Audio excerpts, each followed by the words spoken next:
നമസ്കാരം. തെരുവുനായ ശല്യം വളരെ രൂക്ഷമായിക്കൊണ്ടിരിക്കുകയാണ് കേരളത്തിൽ. ഈ സമയത്ത് നമ്മൾ വീടുകളിൽ വളർത്തുന്ന നായ്ക്കളുടെ ലൈസൻസ് അത്യന്തം നിർബന്ധമാണ്. ഒക്ടോബർ 30-നുള്ളിൽ നിങ്ങൾ നായ്ക്കൾക്ക് ലൈസൻസ് എടുത്തിരിക്കണം. കേരള മുനിസിപ്പാലിറ്റി ആക്ടിലെ 265, 66, 67, 68 സെക്ഷനുകൾ പ്രകാരം വീടുകളിൽ നായ്ക്കളെ വളർത്താൻ ലൈസൻസ് നിർബന്ധമാണ്.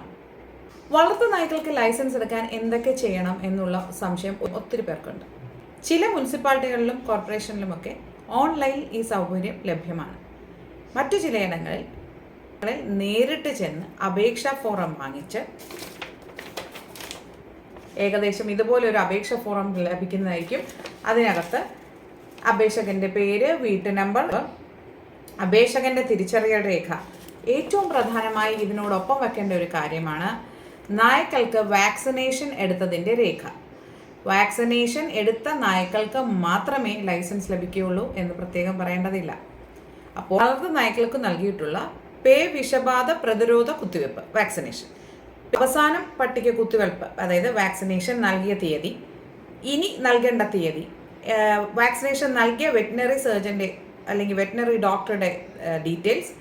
ഇത് മാത്രമല്ല, നായയെ നന്നായി പരിപാലിക്കാമെന്നും നായയെ നന്നായി നോക്കി വളർത്താമെന്നും വൃത്തിയുള്ള സൗകര്യമുള്ള കൂടുകളിൽ നായകളെ വളർത്തിക്കൊള്ളാമെന്നും നമ്മൾ സത്യവാങ്മൂലം നൽകേണ്ടതാണ്.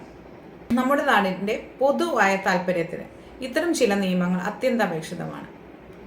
ലൈസൻസ് ഇല്ലാതെ വളർത്തുന്ന പല നായ്ക്കളെയും വളർത്തുന്നവരുടെ രസം അല്ലെങ്കിൽ അവരുടെ എൻ്റർടൈൻമെൻറ്റിൻ്റെ ഒരു കാലാവധി അല്ലെങ്കിൽ നായയുടെ പ്രായം മാറുമ്പോൾ വഴിയിൽ ഉപദേശിച്ച് അത് തെരുവുനായായി മാറുന്ന ഒരു പൊതുസ്ഥിതിവിശേഷം ഒഴിവാക്കാൻ ഇത്തരം നിർബന്ധിതമായ ലൈസൻസ് എടുക്കൽ ഉപകാരപ്പെടുമെന്നുള്ളതിന് ഒരു സംശയവുമില്ല.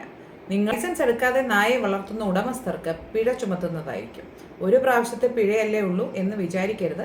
വീണ്ടും കുറ്റം ആവർത്തിച്ചാൽ, അതായത് എത്ര പ്രാവശ്യം കണ്ടുപിടിച്ചാലും ഡെയിലി 50 രൂപ വെച്ച് വീണ്ടും ഫൈൻ ഈടാക്കുന്നതായിരിക്കും. അതുകൊണ്ട് ഫൈൻ കൊണ്ട് മാത്രമല്ല, നാടിൻ്റെ പൊതു നന്മയ്ക്കായും ഈ നിയമം വളർത്തുനായ്ക്ക് ലൈസൻസ് എടുക്കുന്ന കാര്യം നിങ്ങൾ തീർച്ചയായും ചെയ്തിരിക്കുക. ചില സ്ഥാപനങ്ങളിൽ കരമടച്ച രസീതും കൂടി വേണ്ടിവരുന്നതാണ്. വളർത്തുന്ന നായ വളർത്തൽ പോലെയുള്ള നമുക്ക് സന്തോഷം നൽകുന്ന, ആനന്ദം നൽകുന്ന ചില കാര്യങ്ങൾ മറ്റുള്ളവർക്ക് ബുദ്ധിമുട്ടാകാതിരിക്കാൻ ഇങ്ങനത്തെ നിയമങ്ങൾ തീർച്ചയായും സഹായിക്കും.